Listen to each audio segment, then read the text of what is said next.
It may have came out in December back in America. It might have hit Netflix in January here in Ireland, but after 4 months of it being on my Netflix list, I finally watched Uncut Gems.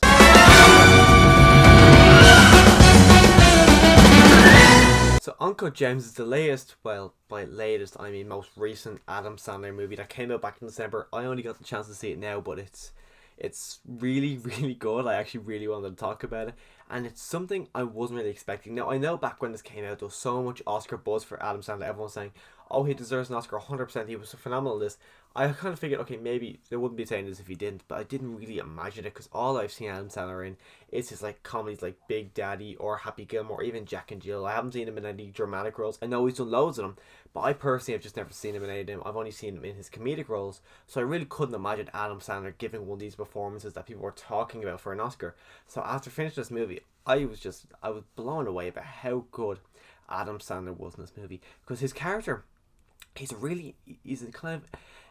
in a way he's an idiot, because he does a lot of stupid things that don't really make sense. The fact that he's doing it as well, he's not likable. He really is not a likable person. I think if it wasn't Adam Sandler in this role, say if it was some no-name actor that we've never seen before in this role, I don't think he would have been.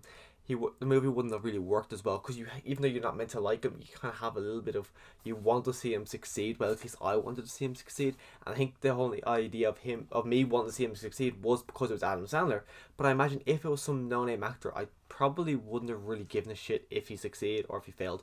Adam Sandler was so crucial to this movie, for me anyways, and his performance, literally, I was just shocked at how good his performance was. We also, like, even the rest of the cast, and Dean Manzel, I think her name is, she also plays Elsa in the Frozen movies. She's fine, nothing out of, like, nothing crazy. And then Julia Fox, besides the obvious, of course, she's just really good in this movie. Especially, this is her first role. Like, she did some short film, but this is her first major role, and working off against Adam Sandler, it's just, she does it really well. I liked her character, and I kind of hope this is some kind of a star creating role for her, and we get to see her in a bit more new, bit other things, because what she did in this movie, I would not mind seeing her again. And again, it's not just for the obvious reason.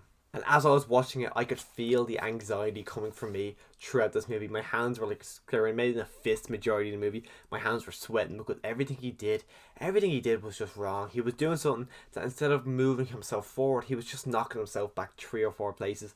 And you can see his mind quickly coming up with ideas. Like, he's in a scene with a basketball player, and he kind of comes up with the idea of placing a bet, and as you can see him coming to the realization to do this bet, but as you're seeing him, like, no, don't do that, and it's just, everything he does is just stupid. He has conversations with people that don't end well for him, and you can tell as he's having these conversations, it's not going to end well for him. So you're just wondering the entire time, you want him to shut up and just walk away, because everything he does is just progressing him to the end of the movie, which the end of the movie, I'm not sure I'm a fan with, just because it's really not what I was expecting to see at the end of the movie, and I would have liked it to see a different way ending. I think personally I would have liked to see it end a different way, but the ending we got still fits with this movie. But again, if we got a different way, I think it would have fitted as well, and I'm not really sure if I like the ending. I think I'm more leaning towards I don't like the ending in this movie. I think the reason I don't like the ending, without getting the spoilers on it, is just I would have loved to see a different ending, because the ending I kind of found was a bit abrupt, and I wasn't really a massive fan of the way the movie ended. And one of my favourite things actually about this movie was the fact that it didn't feel scripted at all. Because people are talking really quickly, they're talking really loud, they're kind of shouting over each other. So you'd have people having conversations, but they're not really, they're kind of just arguing back and forth, and they're talking over each other, so you have to really pay attention to what they're saying. So because of that, it didn't feel scripted. It felt like people were just out there having conversations, and someone was there recording the entire thing. It felt really unscripted, which was probably the best element for me throughout this entire movie. Just how original and just how fresh and just how unique this movie actually felt. So when it does come to Uncut Gems, though, besides the ending, there's nothing I don't like about this movie, and I would highly recommend it to you. I don't know if it's on the American Netflix, but it's on the Irish and English Netflix. So if you want to watch it and you're sitting at home in England, you have nothing else to do, honestly, I could not recommend Uncut Gems enough. Just bear in mind, if you're a fan of Adam Sandler for his Jack and Jill type movies, this is nothing like it. It's nothing like all the other Adam Sandler Netflix movies we got recently, like Murder Mystery. It is nothing like all that at all. But if you want to see Adam Sandler in a different kind of role, a more dramatic role, I would love to see him do more stuff like this again.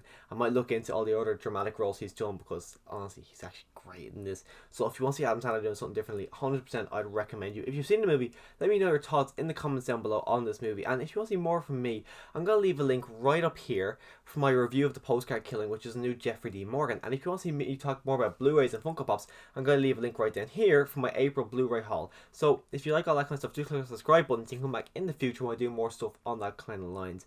And as always, thanks for watching.